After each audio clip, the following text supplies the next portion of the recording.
It's Rainforest Mind with me, Casper Thompson. Last week, the theme of the podcast was empathy with my enemies, and I finished by asking the question, what supports empathy? So when I was thinking about this week's podcast, I wondered what the best way of addressing that might be, and I decided to bring in a special guest who surely must be an expert in empathy. So today's guest is Satya Robyn. She's a psychotherapist, a professional empathy user, if you like. She's a Buddhist priest. She's a writer. She's written 5 novels and several non-fiction books. And she also happens to be my wife. And I begin our conversation by asking what supports her to be empathic in her practice as a psychotherapist. Interesting question. What supports me to be empathic? It's a difficult question to answer because it becomes so instinctive and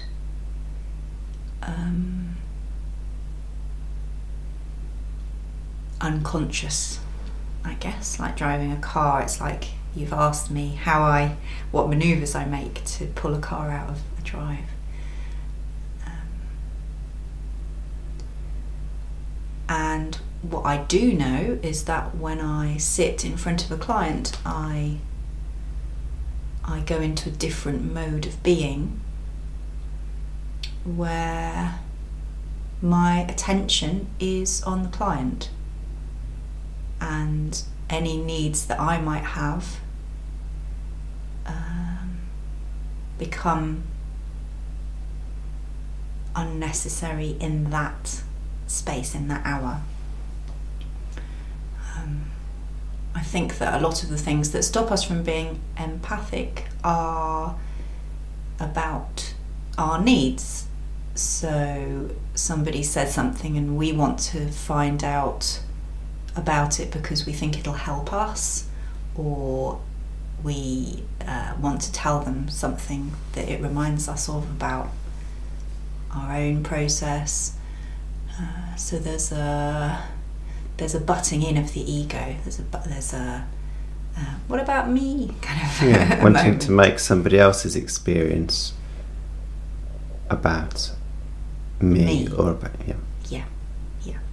So the biggest thing I think is just a continual placing of attention back onto the person in front of me, which I'm not conscious of doing now because that's what I do when I do therapy. And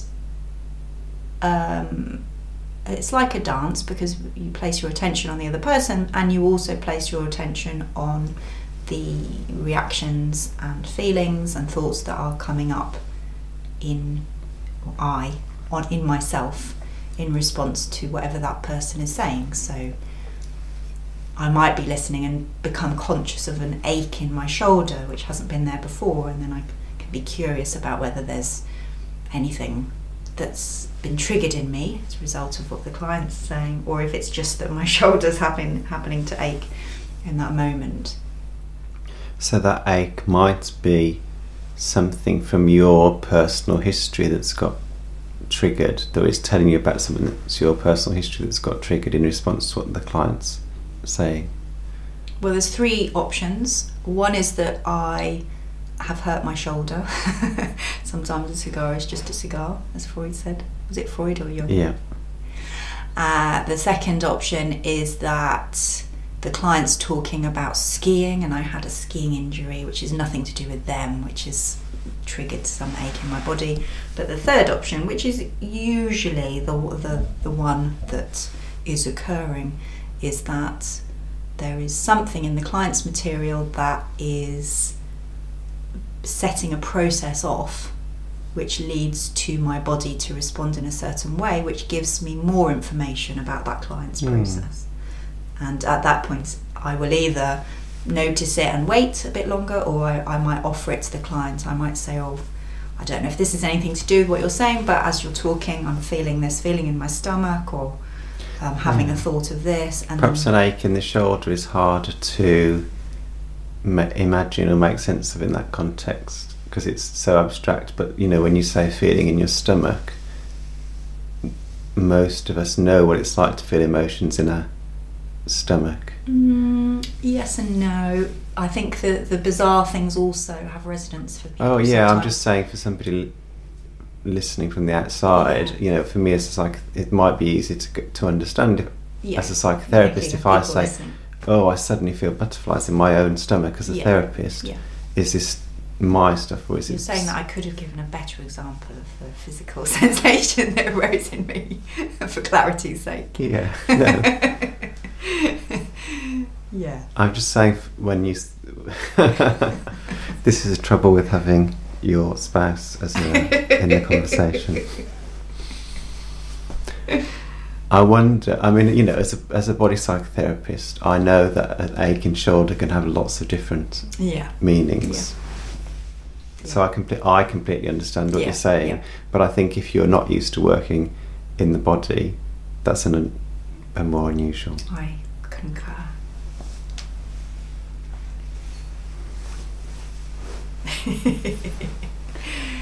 So something about paying attention to the client, but also paying attention to yourself in relationship to the client. Yeah, and the big question always when we're in relationship is, as I read in my very first training books when I was training to be a therapist, is this my stuff or is this your stuff? So when something arises, can it be explained as something that is certainly related to the client's process? Is it something that's just about me, which is maybe I get hungry and that triggers some thoughts in me that are nothing to do with the client, or is it a bit of both? And usually it's a bit of both. Yeah, my default position now would actually be to say there isn't anything that is only to do with the client's process or your process. Even if you get a bit hungry, I wonder how it would be to say, absolutely. Oh, you know what? I'm suddenly really hungry. Yeah. The internal therapy police would have that's my what I call the voices in my head that stop me making certain interventions. Yeah. Would have a field day with that, but who knows what the significance of that is for the relationship. From certainly my experience is that the danger, if anything, is that I will ascribe too much of what is happening to the client, because my attention is on the client. So there is something about the client's process being magnified in that space rather than my process. Even if I might be having a hideous day, I might feel dreadful before I come into the therapy room, but the conditioning is such that 99% of the time, as soon as I sit down, everything that I've been struggling with is outside the door. But to think that that's going to happen completely is foolish. No, it's a funny sort of. It shows something about the artifice of the therapy relationship, doesn't it? That even if you're sort of making yourself in a space where you can receive somebody completely, inevitably some of that stuff, your own stuff or my own stuff as a practitioner, is going to be sneaking in around the edges. And without any of our stuff, there wouldn't be a relationship. It wouldn't be real. I'm not a blank slate. I'm Satya, but I'm Satya as therapist rather than Satya as friend who wants to talk about her holiday. Yeah. So it's real. It's a real relationship, but it is an edited version of being in relationship with me. I suppose the most important question for me is what's helpful to the client. Absolutely, that's always the most helpful question. It's not me processing. It's not a space for me to process my stuff. Although, as Jung says, when the client's healed, the therapist is healed as well. You know, your stuff, my stuff, is often worked through in those relationships in a different way. Yeah.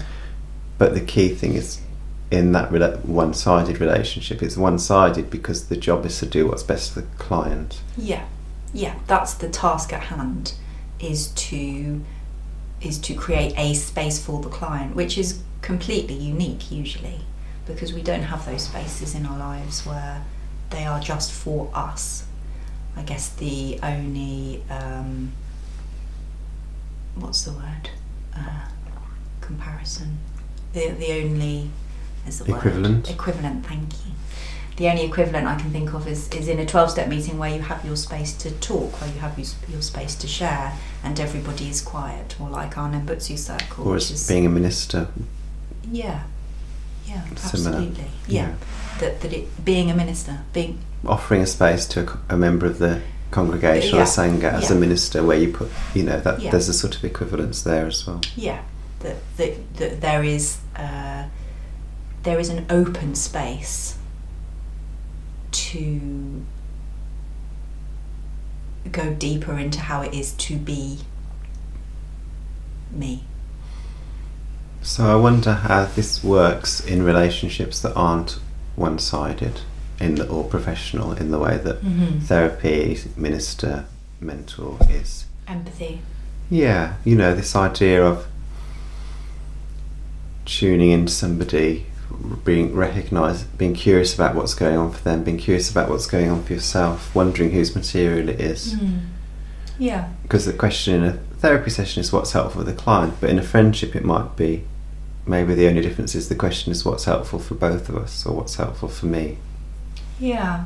As you ask that question, the image that comes to my mind is of a dance, and there's something about who's leading the dance and who is being led. I'm making this up as I go along, so it might not make any sense. I'm thinking about the person leading as the one being the person who has a chance to go into themselves, and the person who's following as the listener, as the responder, as the one who's with the other.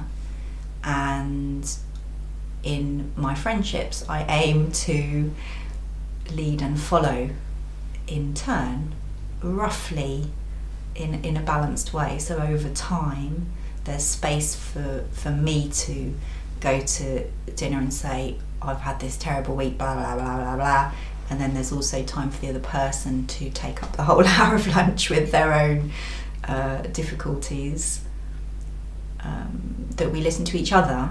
And it's mostly a taking turns, but then there is also those spaces where we're leading at the same time. And I think that those places can be wonderful, where we're really agreeing about something, or we're helping each other understand something. And they can also be dangerous, where colluding happens. So the other person is going, oh, this person's awful, and you're going, yeah, they're really awful. Or and that's also fine within the context of a relationship.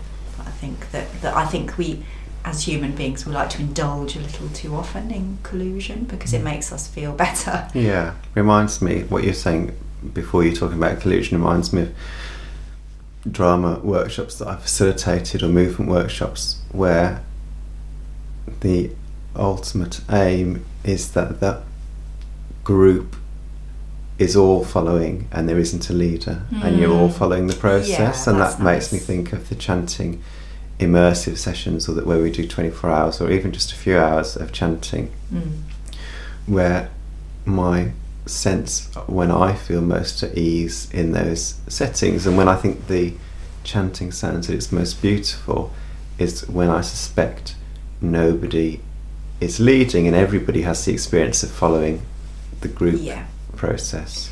Yeah, that's a really lovely metaphor, and I would go so far as to say that they weren't following the group process, but they were following the Buddha. That for me, that sits beyond the group process. The group process works well when it's tending in the direction of what the Buddha would want to happen, however you want to articulate that, and that when we're chanting, there's something that transcends the group. And what does that mean? What does the Buddha want to happen, or what's the answer to that question? What's the answer to what question? What does the Buddha want to happen? Yeah, that's interesting. Oh, well, goodness knows. The Buddha knows. I mean, in the specificity, it's very difficult. Well, he doesn't always want us to sound beautiful, does he? Because he also wants us to have little tangles that are the working out of something. So in the chanting that Caspar mentioned, sometimes there is someone who has a very loud voice who dominates the group and who is unaware of that, and that is something that happens in relationships, in groups, in life, that there is someone whose ego is kind of causing problems that they're not aware of. And how does that get healed? Yeah, well, I think that's a good question. How does it get healed? And my own answer to the question, what does the Buddha want, is what's best for everybody. That's the Bodhisattva vow, isn't it? Saving, and that's what I was talking about last week. How do you really include everybody in that? And groups have different ways of solving that, as I mentioned last week. One way of which is to get rid of the person with the loud voice. But from the Buddha's point of view, the best solution is the one that allows everybody to heal. So that the obvious ego of the loud voice learns to be softer and more in tune with the group, but the egos of the people going, who is this making all that racket, also learns to loosen and be more accepting and create more space. And we do have someone who has a wonderfully out of tune voice, and over the years I've really come to appreciate their voice, which at the beginning really grated on me because they weren't singing it in tune, and that was, ruining the harmonies of the rest of the group. But now I can smile and there's space for that. I can welcome that in, which I guess relates back to empathy, is that it's difficult to be empathetic towards anything that we are unable to entertain within ourselves. Go on. That if we are listening to someone talking about their jealousy and we hate the idea of being jealous, it's very difficult to really understand how it is to be that person. Yeah, so if you hate the idea of not having a good singing voice, or you can't imagine singing loudly if you were out of tune, then it's hard to stand it in somebody else. To welcome it. It's hard to stand it, never mind welcome it. So another part of empathy is, for me, is continually welcoming more and more of ourselves in to entertain more and more of ourselves, which is like the Rumi's poem, The Guest House. That we don't just acknowledge that we are jealous. We say, come in, come and have some food, sit down, tell me how you're feeling. And it also makes me think of a thought that's been floating around for me for a while. I don't know whether it's true or not, but it's sort of arrived as a theory, which is that what is really best for me is best for everybody, and vice versa. What is best for any one individual is best for the whole community. Even if they don't think so to start with. So I think often when we do start to listen to ourselves more, our own needs, our own limitations, we might start saying to other people, I'm not actually able to do this for you anymore, and they don't like that. But in the long run, what happens is they don't have to receive something tainted anymore, because it will be tainted with our resentment. Even so you're talking about collusion again, or not quite, maybe? No, I don't think so. Well, there is maybe a sort of a collusion that we don't. If somebody's offering us something and we kind of know they don't really want to, there may be a collusion in that or a denial in that we don't really want to see that. And also, if it suits us. If we're offering something and then resenting it, usually, in my experience of doing that, it's usually because I'm trying to please somebody, which is often about collusion as well. In that I can't quite link the word collusion. Okay, so for me, collusion is something about cooperating with an unconscious or conscious belief that I don't believe, that another part of me doesn't believe to be true. So what's an example of that? So there's two parts that are kind of arguing, but you just ignore. And one is wiser than the other. Yeah. And it might be, well, the classic example is offering, drugs to an addict. Yeah. Yeah. So it's like the game we kind of play. Yeah. So we play a game with ourselves, and we also play a game with other people that we say, well, I'm going to offer you this because I know it makes you happy, and I know that I kind of don't really want to do it, but I know that you want it, and so let's just do it this way. Yeah. And the other person's like, I kind of know that you don't want to do it, but you've not said you don't want to do it, so I'm going to carry on taking it, whatever it is. And when you've both got low capacity for change, then maybe that's okay. Maybe it's okay to go around that cycle a few times or many, many times while you build up the sort of the head of steam that allows you to go, okay, now I'm going to step into something different. Yeah. And that what you just suggested is when you do that in the long term it is for the good, for everybody, not just the people, not just the person who's saying, no, I'm not going to do that anymore. It's also good for the person that's not receiving it. It makes me think of the what surrounds an alcoholic, the rescuing and but there is also something subtle here, I think, that there's two ways of approaching that. Oh, I'm going to stop offering this, or I'm going to stop engaging in this dysfunctional behaviour because I can suddenly see that it's unhelpful to me. One possible way of doing that is that when you work up a head of steam, you get upset with yourself and you get upset with the other person, and you just kind of swing to the opposite extreme and go into a different place of denial or which might feel like it's the right thing for you because it is creating space. It makes you safe. Yeah, because it makes you safe. But there's, for me, there's the sort of subtlety that says, well, is there a way of making you safe that also doesn't harm the other person? Yeah, sometimes there is, sometimes there isn't. No, and I guess I'm just kind of working through that. What that question of is what's best for me, what's best for everybody. I think, well, what's best probably is, but what's good might not be.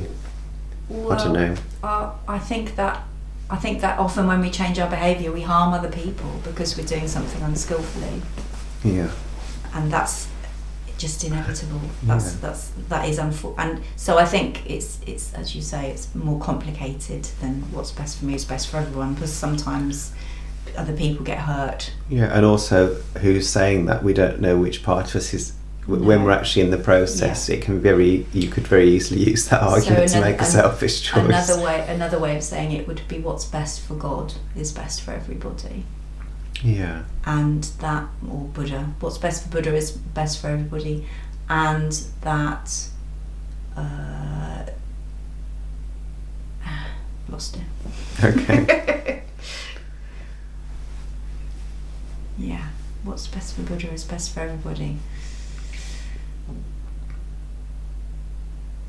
And it's difficult to know what that is a lot of the time. Yeah. But what the Buddha wants is for everybody to grow. Yeah, well, for me this comes back around to empathy again, particularly because the Buddha that we are both most often in relationship with is Amitabha, who's in Pure Land Buddhism at least exemplifies acceptance, which to me acceptance comes through empathy. Acceptance comes through empathy, yes, I agree. Yeah. So perhaps all we can offer, and empathy comes through acceptance, is making a space for people to be themselves. Yeah. And that includes finding ways of being ourselves, I think that it's important to model that, and that's something that I've learnt running this temple over the past 4 years, is that it's really important for me to embody being a human being with limitations. Yeah. So there's something here about, I'm thinking now of the Geisha psycho model of therapy with those sense of Yeah. that actually it isn't the therapist's job to be unlimitedly empathic. Yeah. Yeah. The therapist, hopefully mostly. yeah, 90% or whatever. Yeah. But the therapist's job is to trust that there is a ground of being that, or a Buddha or God, that accepts both the therapist and the client in their limited states, and that actually the source of empathy, or the power of empathy, is that ground of being, or that benign process in the universe that isn't owned by the therapist, and even can't be completely manifested by the therapist. I agree. And that when we are struggling to have empathy towards our clients, which does happen sometimes, of course, not very often, but because of our own personal history or whatever, and also because some clients bring parts which are difficult to feel fond of. That's why they're there, really. Which we all have those parts. That it helps me to remember that the Buddha accepts that part, that the Buddha can feel fond. The cosmic Buddha, as G. Kennett would say. So we're not talking about the person who lived 2,500 years ago, and because I know that you've said before that you don't think he was perfectly, that he had his own limitations. I was writing about that this morning, literally half an hour ago. Well, there you go. But that there is, well, go on, well, you say it in your Well, I think the cosmic Buddha always appears through people, as most of it shines through, and then there's some people bits, but that's a whole other podcast. We'll have to get you back on. There is there is something that is able to accept my client when I can't, and that I know, if I know that in me, then the client will also somehow know that. So this makes me think of the question that I opened with, which is what supports you in your empathy as a therapist. And we've talked about how empathy works, and we've talked about you started by saying giving attention to myself and my client, which is sort of the technique of empathy, if you like. But it sounds like what supports empathy is almost a religious experience, or is a religious experience. I think it was that before when I was atheist, it was the same. So I didn't speak about it or think about it in that way, but I think it's always been something a bit beyond me that is of service in a particular way. In that particular hour, I become of service to the client, but my main boss is the Buddha. That's the... So person-centered therapists might say trust the process. Absolutely. Trust the process, absolutely. The process is the Buddha. Well, interesting assertion. I said that, I don't know if it's true or not. No, I don't think we've got time to unpick it today. But it's a privilege. It's an endless process of discovery. And I suppose from my own side, I would just share that what supports me to be empathic, particularly, and as you say, that I have two experiences of empathy. One is the unconscious empathy, like driving a car, where I don't know that I'm doing it, and the person experiences empathy, but I'm just completely in the flow of being natural. And the other is where I'm consciously going, okay, I need to give myself a bit of a nudge here to understand, or to make space for the other person. I need to put the hazard lights on, or I need to do a tricky manoeuvre that brings me back into consciousness. Something that's stretching me. And what supports both of those is the experience I have had of being received by one, other real people's empathy, and my own empathy as I go through that process of acceptance, but two, then perhaps more profoundly, an experience of being accepted by the Buddha, the divine, the ground of being, and then a memory of that experience that reminds me that even whether I feel it or not in this moment, I trust that it is true, that it is possible for something to receive me, Yeah. that I can be received by something, or that I am being received by something, even if my felt sense of that isn't active. Yeah. And that is faith. That's entrustment, and Yeah. that allows me somehow to offer more of that to my clients, my friends. Yeah. We always finish with faith. Yeah. Thanks very much. Thank you for having me. Sorry about the little argument. I'll edit that out. And thanks for listening, everybody.